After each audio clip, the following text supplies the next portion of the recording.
We are back on Get Up, and we have breaking news on this Monday as free agent week begins. Adam Schefter, what do we have? Grinny, you asked about quarterbacks in the first segment. We have quarterback movement now. The Miami Dolphins, to the surprise of nobody, officially have moved on from Tua Tagovailoa. They have released him. It's a $99 million dead cap hit, a record NFL cap hit at this point in time. But Tua now will become a free agent. He joins that pool of quarterbacks we're talking about. He is eligible to sign anywhere else now as well. And so I would imagine that Tua also will find a home. But the Dolphins have moved on from Tua Tagovailoa. They have a new general manager in John Eric Sullivan, a new head coach in Jeff Hafley. And you have to think the big decision in Miami is whether or not they pursue Malik Willis.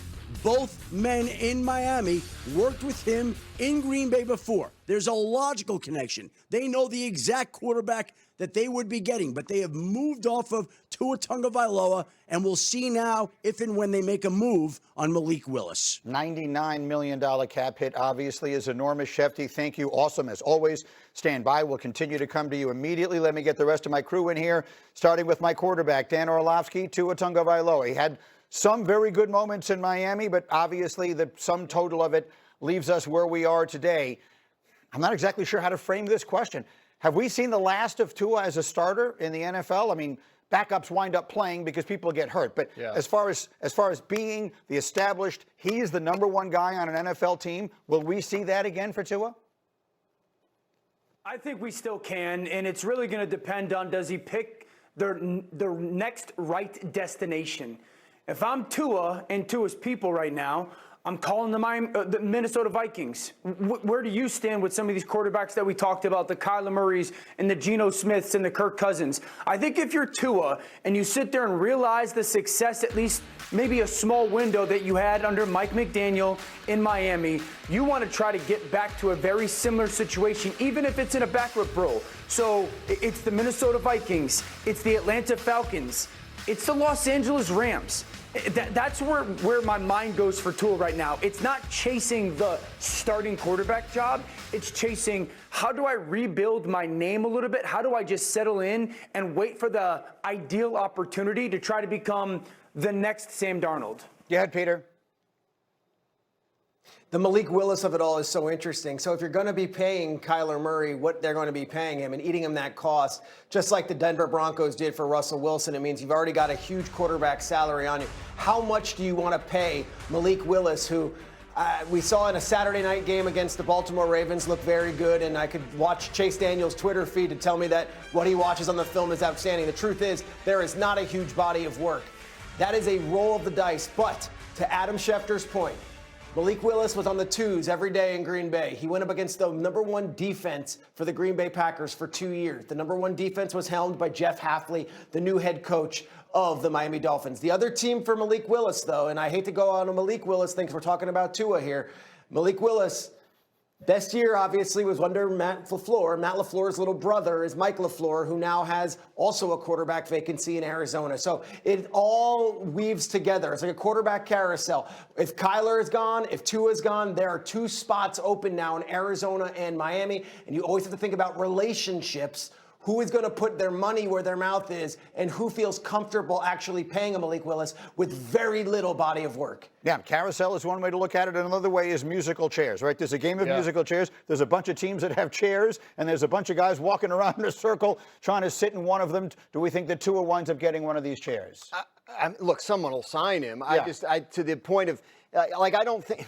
I mean, I've been told to watch Kyler Murray and Geno Smith for Minnesota. I've not been told to watch Tua Tagovailoa for them. So, I think it's more about him being added to someone's mix or being in a place where he can get some, some coaching and be one of these sort of reclamation projects like we've seen. Peter mentions the Rams.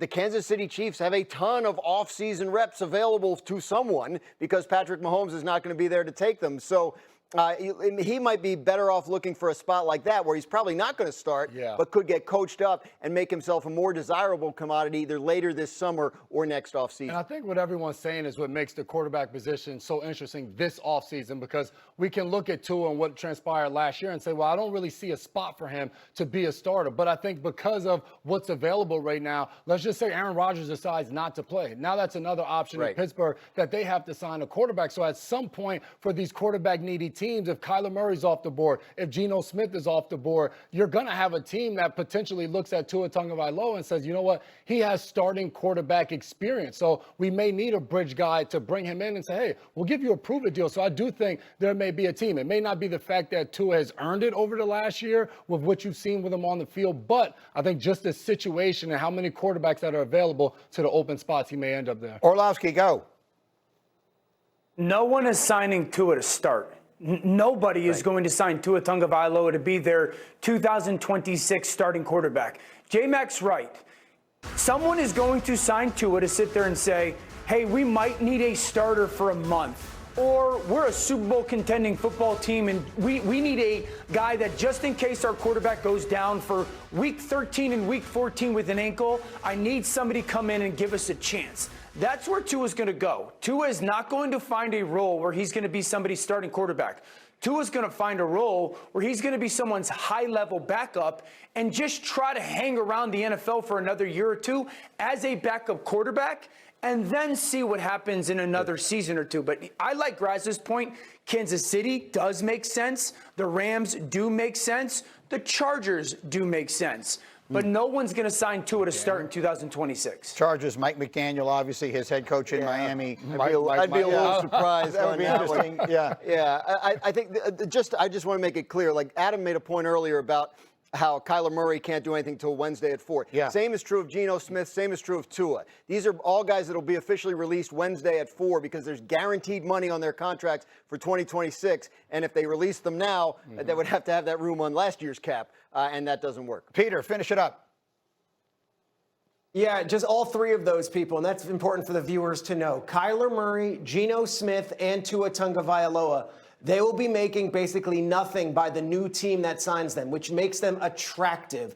A Joe Flacco, a Kenny Pickett. You go through these lists of these other quarterbacks that are going to be available. Daniel Jones, of course, but like Marcus Mariota, all those guys, you have to pay them full contracts. So just for everyone at home, why Geno, why Tua, why Kyler? Why are they attractive? Beyond being good quarterbacks, they'll make like $1 million by their new team based on what their salaries are being paid by other teams. Good point. Absolutely. So all this stuff is happening. We'll start getting news on it, even if they can't officially do it until Wednesday. Certainly the conversations will begin. We have much more on this. Obviously, we've got all the football, and as there's breaking news, you'll get it. But also, holy smoke, this has gone well.